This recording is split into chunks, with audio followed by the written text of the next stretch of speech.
परमेश्वर की नाम की महिमा और स्तुति हो। हम नए वर्ष में प्रवेश कर चुके हैं, जैसे कि परमेश्वर ने हमारे जीवन में उन अनुग्रह को दिया, आशीषों को दिया। मेरे प्रियो, इस 2026 के लिए हम सब ने अपने अपने लिए एक वचन को पाया है, और वो वचन आप सबको मिला है।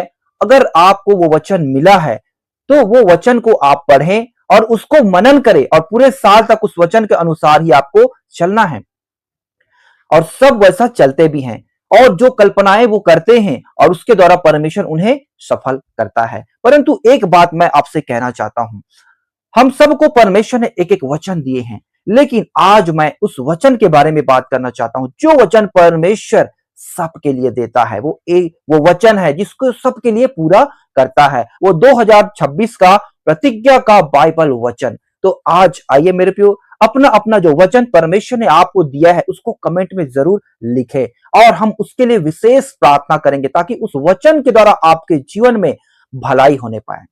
आमीन। तो आप मेरे साथ निकालिए यिर्मयाह 29 उसका 11 आयत।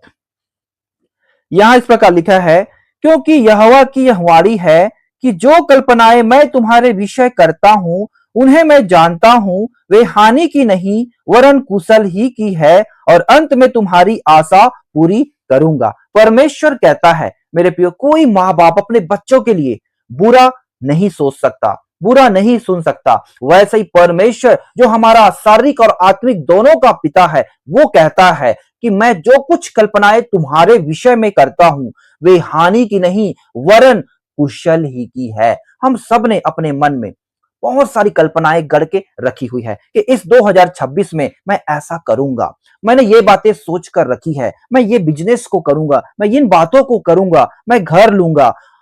तरह तरह की बातें सब अपने अपने हिसाब से रखे हैं, लेकिन जब तक परमेश्वर उसको पूरा ना करे, आप उसे पूरा नहीं कर सकते, क्योंकि सब कुछ इस पृथ्वी पे है किसका है? परमेश्वर का है। जो कुछ है किसका है? परमेश्वर का है। तो हम परमेश्वर को स्मरण करके अगर हम उस कामों को करते हैं जिसके लिए परमेश्वर हमें वायदे का वचन को दिया है, तो सच में परमेश्वर उस वचन के द्वारा हमको ब्लेस करेगा, हमारे हाथों के काम में आशीष देगा और उन्नति की राह में लेकर जाएगा। आमीन। नीति वचन 16 उसके 3, अपने कामों को यहोवा पर डाल दे, इससे तेरी कल्पनाएं सिद्ध होगी। आमीन। हमने क्या पढ़ा अभी? कल्पनाएं जो परमेश्वर हमारे विषय में करता है वो हानि की नहीं वरन लाभ और कुशल की है। यहाँ पे नीति वचन में परमेश्वर अपनी आत्मा द्वारा जो अपनी बातों को प्रकट किया वो कहता है, अपने कामों को यहोवा पर डाल दे, इससे तेरी कल्पनाएं सिद्ध होगी। मेरे प्रियो, हम कितना भी हाथ पर मार लें, कितना भी, अगर परमेश्वर हमारे साथ नहीं है तो हम उस पर सक्सेसफुल नहीं हो सकते।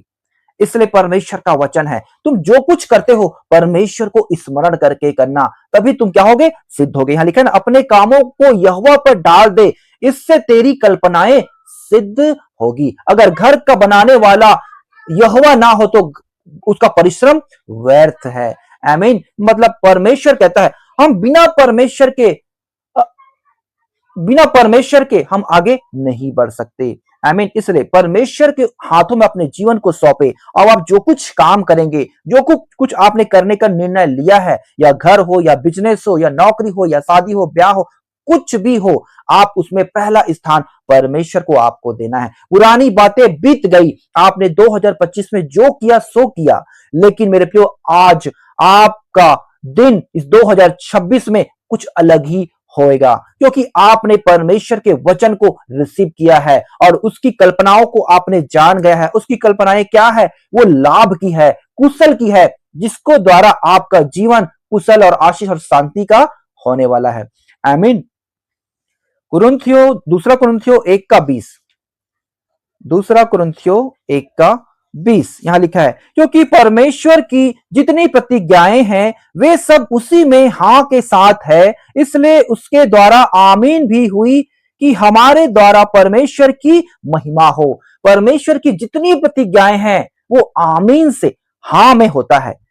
मेरे प्रियो, अगर आपको परमेश्वर ने वचन दिया है, आप कमेंट में उस वचन को लिखे। हर एक जन को चर्च में वचन मिलता है, प्रभु का दास सबको एक एक वचन देते हैं, और वो वचन आपको जो मिला है उसको कमेंट में लिखें और आखिरी में आमीन बोले। हम उसके लिए विशेष प्रार्थना करेंगे ताकि परमेश्वर आपके जीवन में उसको पूरा करने पाए।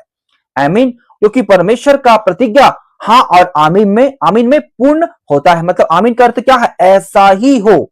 इसलिए स्वर्गदूत क्या बोलते हैं स्वर्ग में 3 बार कंटिन्यू आमीन आमीन आमीन। परमेश्वर ही है वो उसको जो पूरा करता है। तो आइए परमेश्वर हमें क्या वचन को हमारे जीवन में क्या क्या करने वाला है, हमें क्या वचन को देता है जिसके द्वारा हमें आगे आने वाले समय में और भी ज्यादा हमें आशीषों से ब्लेस करेगा। आप मेरे साथ निकालिए यशायाह 41:10। मत डर क्योंकि मैं तेरे संग हूं, इधर उधर मत ताक क्योंकि मैं तेरा परमेश्वर हूं। मैं तुझे दृढ़ करूंगा और तेरी सहायता करूंगा, अपने धर्म में दाहिने हाथ से मैं तुझे संभाले रहूंगा। बहुत बार हमारे जीवन में वो डर बना रहता है। आप अपने पिछले जीवन को सोचकर, पुराने कार्यों को सोचकर आप क्या करते हैं? डरते हैं, घबराते हैं। लेकिन परमेश्वर कहता है मत डर क्योंकि मैं तेरे संग हूं। भले ही 2025 में तुम्हारा काम बिगड़ा हो, भले ही 2025 में तुम्हारे जीवन में बहुत दुख और विपत्ति परेशानी आई हो, लेकिन 2026 में समय एक जैसा नहीं रहेगा। मत डर क्योंकि मैं तुम्हारे संग हूं और जिस काम को तू करता है उसी काम को तू कर और उसके द्वारा परमेश्वर तुझे ब्लेस करेगा। तुम्हारे हाथों के काम में तुझे आशीष देगा और तुम्हें फलवंत करेगा। तुम्हारे हाथ लेने वाले नहीं परंतु देने वाले बनेंगे। परमेश्वर का वचन है, या लिखा ना, मत डर क्योंकि मैं तेरे संग हूं, इधर उधर मत ताक क्योंकि मैं तेरा परमेश्वर हूं। मैं तुझे दृढ़ करूंगा और तेरी सहायता करूंगा, अपने दाहिने हाथ से, धर्म में दाहिने हाथ से तुझे संभाले रहूंगा। हमें इधर किसी की ओर नहीं देखना है, हमें सिर्फ और सिर्फ अपने परमेश्वर की ओर देखना है और उसी पर भरोसा रखना है, उसी पर विश्वास करना है और अपने सीधे मार्गों में चलना है। तभी परमेश्वर हमारे मार्ग के लिए उजियाला है, वो हमारे मार्ग को सीधा करेगा। आमीन। ये परमेश्वर का वचन है। आप मेरे साथ निकालिए प्रियो भजन संहिता 32:8। मैं तुझे बुद्धि दूंगा और जिस मार्ग से तुझे चलना होगा उसमें तेरी अगुवाई करूंगा। मैं तुझ पर कृपा दृष्टि रखूंगा और सम्मति दिया करूंगा। परमेश्वर कहता है मैं तुझे बुद्धि दूंगा। कितने लोग सोचते हैं कि मुझे उतना बुद्धि नहीं है, बाकी लोगों में बहुत ज्ञान और बुद्धि है और वो लोग सफल होते हैं। मेरे प्रियो परमेश्वर आपसे कहता है अगर आपको में बुद्धि की कमी है तो परमेश्वर वचन कहता है अगर किसी को बुद्धि की घटी हो वो मुझसे मांगे और मैं उसे दूंगा बिना उलाहना दिए। परमेश्वर कहता है मैं तुझे बुद्धि दूंगा और जिस मार्ग से तुझे चलना होगा उसमें तेरी अगुवाई करूंगा। मैं तुझ पर कृपा दृष्टि रखूंगा और सम्मति दिया करूंगा। परमेश्वर अब आपके जीवन में पहले जैसा नहीं रहा। अब परमेश्वर आपके जीवन को कुछ अलग रीति से क्या करेगा? संचालित करेगा। इसलिए आपको उसका डर और भय को मानना है और जैसा वो कहता है वैसे ही आपको चलना है। परमेश्वर के वचन पर विश्वास करना है, हाँ और आमीन के साथ उसके वचन को ग्रहण करना है। निश्चय परमेश्वर की भलाई और उसकी आशीष आपके जीवन में निरंतर कार्य करेगी। आमीन। और कृपा दृष्टि आपके ऊपर बना रहेगा और अपने दाहिने हाथ से, धर्म हाथ से आपकी परमेश्वर अगुवाई करेगा। ये प्रतिज्ञा का वचन है मेरे प्रियो। फिलिपियों 4:19।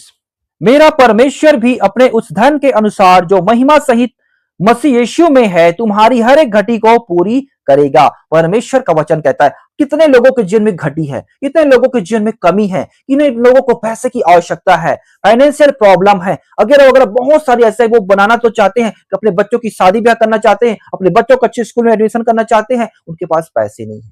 मेरे प्रियो परमेश्वर कहता है मेरा परमेश्वर भी अपने उस धन के अनुसार जो महिमा सहित मसीह यीशु में है तुम्हारी हर एक घटी को पूरी करेगा। परमेश्वर चाहता है अपनी आपकी हर एक घटी को वो पूरा करे, लेकिन इसके लिए आपको परमेश्वर की तरफ आपको मुड़ना होगा, पूरा समर्पण करना होगा, विश्वास करना होगा और वैसे ही चलना होगा। तभी परमेश्वर की भलाई आपके जीवन में कार्य करेगी। आमीन। क्योंकि परमेश्वर का वचन, उसका प्रतिज्ञा का वचन हाँ और आमीन में पूरा होता है। अगर आप परमेश्वर के वचन पर विश्वास करते हैं आप रुकेंगे नहीं मेरे प्रियो, आपके मुंह से वो आमीन का शब्द निकलता ही रहेगा और परमेश्वर की बड़ाई आपके जीवन से निकलता ही रहेगा और आप कहें परमेश्वर की महिमा हो, परमेश्वर की प्रशंसा हो और इस समय परमेश्वर की उपस्थिति आपके जीवन में कार्य करने पाए।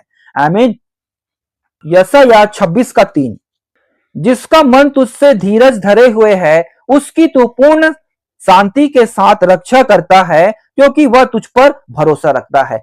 कितने लोग ये सोचते हैं, बहुत हड़बड़ी करते हैं, बहुत जल्दीबाजी करते हैं। ध्यान रखें मेरे प्रियो, जल्दी का काम शैतान का होता है। इसलिए कभी भी देखना, कोई हड़बड़ी करता है, रास्ते पे जाते हैं, हमेशा उसके साथ कुछ ना कुछ होता है। और कोई स्पीड से गाड़ी चलाता है, उसके साथ क्या होता है, कुछ ना कुछ दुर्घटना होता है। और जो वचन में भी लिखा हुआ है, जो दौड़ने में उतावली करता है वो कभी भी लक्ष्य में नहीं पहुंच पाता। इसलिए हमें क्या करना है, धीरज धरना है। परमेश्वर कहता है मैंने प्रतिज्ञा का वचन तुझे दे दिया है, तुझे उस पर विश्वास कर और धीरज धर, तो ही वो पूरा होगा। यहां लिखा ना, जिसका मन तुझ में धीरज धरे हुए है उसकी तू पूर्ण शांति के साथ रक्षा करता क्यों है, और क्योंकि वह तुझ पर भरोसा रखता है। जो धीरज धरते हैं उसकी परमेश्वर रक्षा करता है, उनकी सहायता करता है, उनकी मदद करता है, उनके सारी बातों में वो परमेश्वर अपना हाथ को बढ़ाता है। आई मीन ये परमेश्वर का वचन है प्रियो। इब्रानियों की पत्री 11 का 3, इब्रानियों 11 का 3 आप लिखते भी जाइए, आप बाद में इसे मनन कर सकते हैं। ये परमेश्वर का प्रतिज्ञा का वचन है, आप इसे पूरे साल मनन कीजिए, परमेश्वर आपको इन वचन के द्वारा आशीष देगा। इब्रानियों 11, अब विश्वास आशा की हुई वस्तुओं का निश्चय और अनदेखी वस्तुओं का प्रमाण है।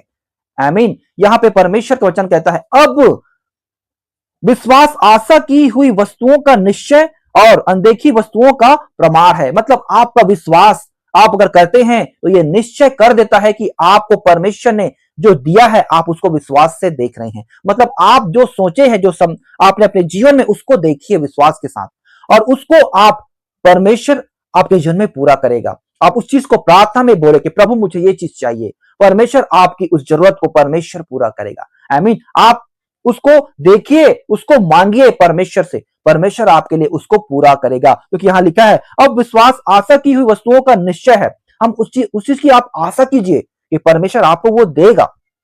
आमीन। और उस पर विश्वास कीजिए और परमेश्वर के वचन से उस पर मुहर लगाइए मेरे प्रियो, और हाँ और आमीन में उसको पूरा कीजिए। परमेश्वर निश्चय आपकी गोद में उसको देगा ताकि आपका जीवन आनंदित होने पाए, आपकी कल्पनाएं सिद्ध होने पाए और परमेश्वर की भी कल्पनाएं सिद्ध होने पाए। परमेश्वर के वचन में शुरू में क्या कहा, मैं जो कुछ कल्पनाएं तुम्हारे विषय में करता हूं वे हानि की नहीं वरन कुशल और लाभ की है। अंत में तुम्हारी आशा क्या होगी, पूरी होगी। आमीन।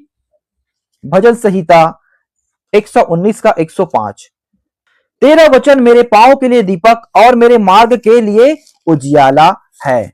यहां पे परमेश्वर का वचन कहता है, परमेश्वर का वचन क्या है, हमारे पांव के लिए दीपक और हमारे मार्ग के लिए उजियाला है। इसलिए अब हम आगे बढ़ते हैं परमेश्वर के वचन को लेकर, तो उस पर प्रतिदिन हम उसके वचन को पढ़ें और उस पर विश्वास करें और अपने जीवन को उसके अनुसार ढालें और ऐसे ही चले तो हमें सही मार्ग में हमें चलने के लिए मिलेगा। और उस मार्ग में, जिस मार्ग को परमेश्वर ने हमारे लिए दिया है, कोई रुकावट, कोई बंधन, कोई श्राप, कोई तंत्र मन की शक्ति कार्य नहीं करने पाएगा। आमीन। क्योंकि परमेश्वर का वचन हमें सीधा मार्ग दिखाएगा जिसमें हम अपने मंजिल में पहुंच पाएंगे। कहें आमीन। अगर आप विश्वास करते हैं परमेश्वर के वचन में तो आप चुप नहीं बैठेंगे, आप परमेश्वर की महिमा करते ही रहेंगे, क्योंकि परमेश्वर असंभव को संभव करने वाला परमेश्वर है। आमीन। इब्रानियों की पत्री 10 का 36, क्योंकि तुम्हें धीरज धरना अवश्य है ताकि परमेश्वर की इच्छा को पूरी करके तुम प्रतिज्ञा का फल पाओ। यहां पे परमेश्वर का वचन कहता है परमेश्वर ने प्रतिज्ञाएं दे दी है, वो हाँ और आमीन में क्या होती है, पूरा होती है। और वो कल्पनाएं हमारे विषय में कर चुका है, हमारे विषय में कभी भी हानि की कल्पनाएं वो कभी नहीं करता, हमेशा लाभ। जैसे आपका माँ बाप आपके विषय में कभी हानि की कल्पनाएं नहीं करेगा, हमेशा वो चाहेगा कि मेरा बेटा, मेरी बेटी अच्छे पोस्ट में जाए, अच्छी नौकरी करे, अच्छा उसको जीवन साथी मिले, उसका अच्छा घर बने, अच्छा बिजनेस चले, वो हमेशा आनंदित रहे, हमेशा खुशी रहे। वैसे ही परमेश्वर कहता है कि मैंने जो कुछ प्रतिज्ञाएं की है तुम्हारे लिए वो लाभ की है, लेकिन हमें उसके लिए धीरज धरना है। कई लोग उतावली करते हैं मेरे प्रियो, मैंने आपको उतावली के विषय में बताया, हमें उतावली नहीं करना है। यहां लिखा है क्योंकि तुम्हें धीरज धरना अवश्य है ताकि परमेश्वर की इच्छा को पूरी करके तुम प्रतिज्ञा का फल पाओ। हमें परमेश्वर की इच्छा को पूरी करनी। परमेश्वर की इच्छा क्या है, परमेश्वर की इच्छा यह है कि हम उसकी आज्ञाओं को माने, उस पर चले, ये परमेश्वर की इच्छा है। और उसकी जो प्रतिज्ञा क्या है, हमारे जीवन हमेशा आशीषों से भरा हो, हमेशा फलवंत हो। जैसे परमेश्वर ने इस्राएल लोगों को दाख और दूध और मधु की धारा बहते हुए उस कनान देश में पहुंचाया मेरे प्रियो, उन्हें हमेशा आशीषित किया, ब्लेस किया। वैसे परमेश्वर हमें चाहता है हम हमेशा आनंदित रहें। आमीन। व्यवस्था विवरण 28 का 1 और 2। यदि तू अपने परमेश्वर यहोवा की सब आज्ञाएं जो मैं आज तुम्हें सुनाता हूं चौकसी से पूरी करने को चित्त लगाकर उसकी सुने, तो वह तुझे पृथ्वी की सब जातियों में श्रेष्ठ करेगा। फिर अपने परमेश्वर यहोवा की सुनने के कारण ये सब आशीर्वाद तुझ पर पूरे होंगे। आमीन। देखो, अगर तू परमेश्वर की सब आज्ञाओं को माने तो पृथ्वी भर में सबसे श्रेष्ठ होगा, और उसको पूरा करे वैसे ही सुनने के लिए और वैसे ही करे तो क्या होगा, जो आशीर्वाद का वचन, जो प्रतिज्ञा का वचन जो मैंने आपके सामने पढ़ा है वो सब आपके जन्म में कार्य करेगा, वो आशीर्वाद का वचन पूरे होंगे। आमीन, आमीन, आमीन। देखो मेरे प्रियो, आप परमेश्वर पर विश्वास करते हैं तो आप परमेश्वर का धन्यवाद दे, परमेश्वर की स्तुति करें। परमेश्वर देख रहा है। यहाँ ऐसा ना सोचे कि मैं आपको वचन बताऊं, परमेश्वर की उपस्थिति जहां वचन बोया जाता है उस जगह में परमेश्वर की उपस्थिति बनी रहती है। आमीन। तो आइए हम प्रार्थना करें, उस प्रतिज्ञा के वचन को रिसीव करें जो परमेश्वर ने हमें दिया है। सामर्थी, दयालु, प्रेमी, अनुग्रहकारी पिता परमेश्वर, हम प्रार्थना करते हैं ईश्वर पिता परमेश्वर कि आपने पिता परमेश्वर हमें 2026 के लिए जो प्रतिज्ञा का वचन को दिया है हम उसे रिसीव करते हैं। प्रभु जी, तेरी महिमा हमारे जीवन से होने पाए। हमने 2025 में बहुत दुख, बहुत पीड़ाओं को झेला है पिता, परंतु 2026 में हमारे जीवन में आपने बरकतों को खोल दिया है और आशीषों को खोल दिया है हमारे लिए। पिता, आपने जो कल्पनाएं की है वे हानि की नहीं वरन कुशल और लाभ की है। पिता, हम उस वचन को रिसीव करते हैं। तेरे वचन कहता है मत डर क्योंकि मैं तेरे साथ हूं और मैं तुझे संभाले रहूंगा, तुझे दृढ़ करूंगा। इधर उधर मत तक क्योंकि मैं तेरा परमेश्वर हूं। तेरे हाथों के काम में मैं तुझे आशीष दूंगा। परमेश्वर पिता, आपने ये वचन के द्वारा हम हर एक भाई बहनों को ब्लेस किया, हम आपको धन्यवाद करते हैं। इसी रीति से पिता हम इन वचन को रिसीव करते हैं और पिता हम इस पर मोहर लगाते हैं प्रभु कि हम ऐसा ही चलेंगे, उससे प्रतिज्ञा लेते हैं और वायदा करते हैं पिता हम ऐसा ही चलेंगे ताकि आपकी आशीष, आपकी वो अनुग्रह हमारे जीवन में निरंतर बने रहे। और हम सब मसीह भाई बहन जितने लोग इस वक्त देख रहे हैं पिता, हम एक साथ परमेश्वर की महिमा के लिए इस पर रिसीव करके हम इसको पूरा करते हैं। हाँ और आमीन में इस प्रार्थना को अपने सुने से धन्यवाद करते। दुआ ये